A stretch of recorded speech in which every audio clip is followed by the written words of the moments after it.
And I'm going to include a free checklist that it's okay. Say it with me. It's okay to be a little selfish during this season. He twisted my arm and I said, I guess we can have our wedding in Greece. So, ladies and gentlemen, let's try not to go into debt on planning a wedding. It's a huge deal, but let's not go into debt. Be smart about it. Hi everybody, welcome back to my channel. I'm your girl, Ronda, and here on my channel, if you're new, I talk about everything from faith, fitness, and flights. Today was a video 4 of my wedding planning series, and if you are planning your wedding and you are 6 months out from your wedding, this is crunch time. I'm going to give you everything you need to know, and I'm going to include a free checklist that will help keep you organized throughout the next 6 months. So stay tuned. I'm going to share my screen. I'm going to walk you through my Trello board and wedding book. For me, planning my wedding, I use 3 tools. I use a wedding planner book right here. As if you watched the other last 3 videos, you saw me mention it. I even dropped the link below so you can purchase it yourself on Amazon. I also use Trello board, which I'm about to show you, and I also use AI as my assistant. So in the last video, if you missed it, go watch it. You need this video. I show you how I'm planning my wedding by using AI. Saves you so much time and stress, believe me.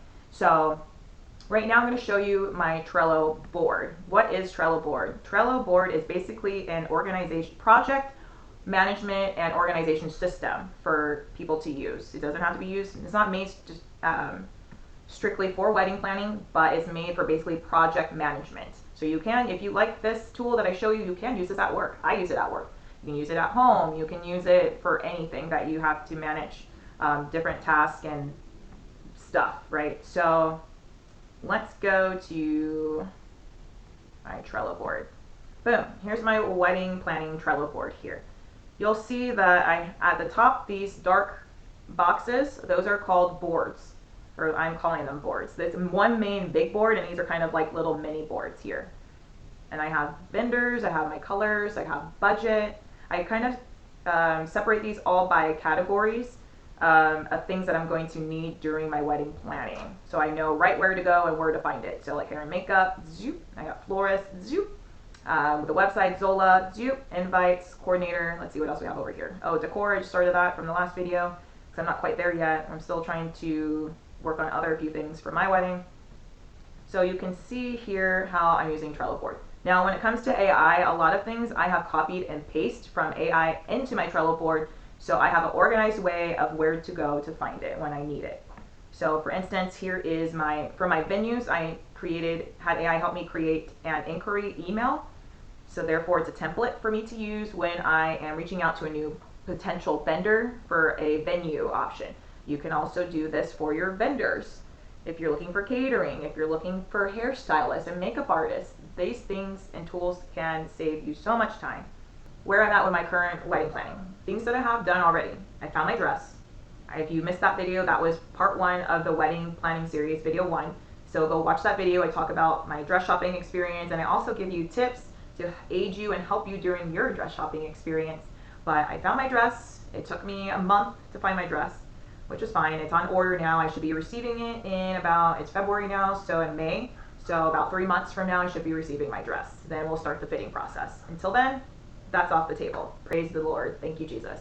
The greatest dress. And I also bought one of my accessories. I am going to be wearing like this cape thing that goes here. I'll show you. It's on my wedding board. I'm going to be wearing this little ensemble with my dress for the ceremony that we're going to have in the church. So we are getting married in Greece because my fiance is Greek and he is from Greece. So he twisted my arm and I said, I guess we can have our wedding in Greece. So we're having our wedding in Greece. No, I'm just kidding.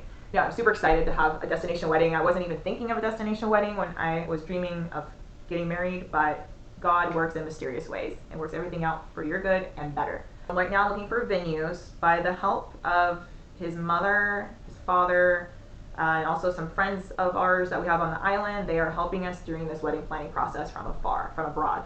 So that has been a huge blessing, and prayer. I'm always praying. Your girl's been praying, bring the right vendors into my life, Lord, that you want us to use, and take those out of our path that you don't want us to use or that might cause us harm. Right now we're talking with the photographer, which offered us a fantastic price for what they're including. They're going to include the drone video, they're going to include video and photography, Also video footage for the bride and groom before you're getting married and after. We will have video footage during the reception, and probably for at least, I think he quoted 2 to 3 hours, but we're gonna try to push to get at least 4 to 5 hours, I think, or not 4 to 5 hours, but probably 2 to 3, so maybe 3 to 4 hours, I think would be significant enough. I want to make sure I cover my, the cake tasting and any other traditional things that we might be doing during the reception. Unlike here in the States, a lot of the weddings usually end or push you at the venues. You have to end by like 10 p.m. or 11 p.m. They usually don't go too late, but there we are allowed to party the night away, and I am so excited and can't wait. She also, the venue girl, mentioned about fireworks. So we might have fireworks at our wedding too, which is amazing because it's one of the things I really wanted, but wasn't sure we were going to get.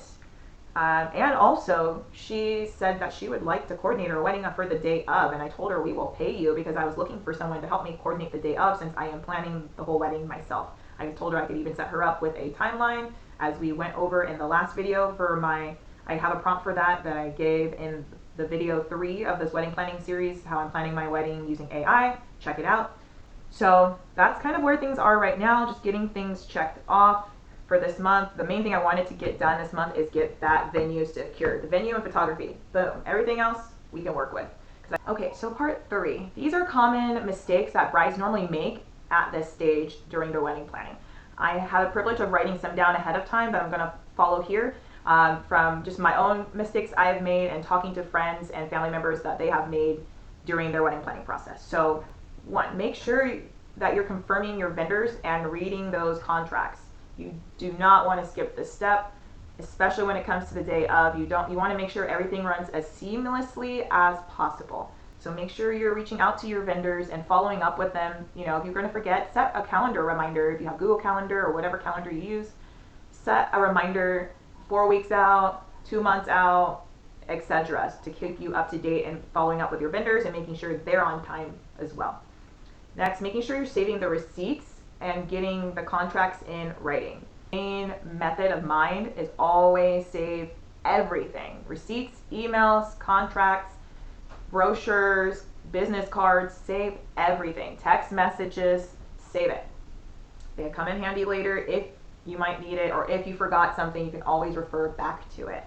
Also, make sure that you're not settling for less out of fear. This is your wedding day. Your day to shine. It should all be about you and your groom. Let's not forget the groom. But don't settle for fear out of what your family might be trying to push onto you or your friends. I hope will start to project what they wish they had did or how they want their wedding to be if they never did get married onto you. No, stop. Hit that in the butt right there. Don't let it go any further. Keep your eyes and your focus on your day and do what you want. This is a moment where you can be a little selfish. I've had to have this conversation with myself. Don't let others stress you out. Like I just mentioned, this is your day, not your family's, not your friends, not anybody else's but you and your groom. This is your guys' day. It's about you. Be a little selfish. It's okay. I am telling you, it's okay. Say it with me. It's okay to be a little selfish during this season. Doesn't it feel good? I know it feels good to me. A last thing I want to address is going into debt over a wedding. Ladies and gentlemen, let's try not to go into debt on planning a wedding. Yes, this is a once-in-a-lifetime type of event. It's a huge deal, but let's not go into debt. Be smart about it. If you can cut costs, cut costs. Again, watch my video on AI. I show you how to reallocate your budget, and I have prompts for that I share with you that shows you, okay, well, if your budget is this and you've spent too much here, where can you reallocate the other budget to save without losing the quality? So there are ways to cut your budget or stay within your budget or under your budget.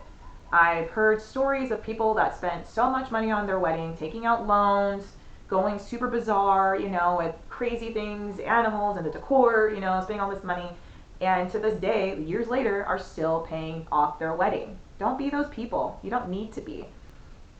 Spend within whatever your guys' budget is. Enjoy that time. You can always do, maybe a reception party at another time for an anniversary to celebrate. If you want to go a little bit bigger then, maybe your money and your budget has increased by then, you can do an event later. Just try to be smart with your money and planning. We need to stay out of debt off these credit cards and off these loans. Gotta work smarter, not harder. I'm sure I got everything for you guys. So yeah, I just hope that this video really, I hope this video was insightful and very helpful to you ladies, brides to be, and grooms if you're watching this as well. Also, please don't forget to hit the like and subscribe button below. If you haven't already, I have a bonus video that will be coming after this. And I'm not going to say exactly what it is yet. I don't want to tease it, but I will have a bonus video that you will not want to miss that ties into the wedding planning process. I am going to be doing a deep dive into how to start a Trello board from scratch to plan your wedding. Don't miss it. I'm going to show you how to create the Trello board, how to use any other tools, like how I use this book here that I mentioned, and how to use AI, all the systems, just a deeper dive than what I've shared with you on these last 4 videos. So don't miss it. Thank you so much for watching, and I'll see you in the next one. And God bless you and your wedding planning process, and may it be a peaceful and joyous time of love and happiness. See you in the next one. Bye.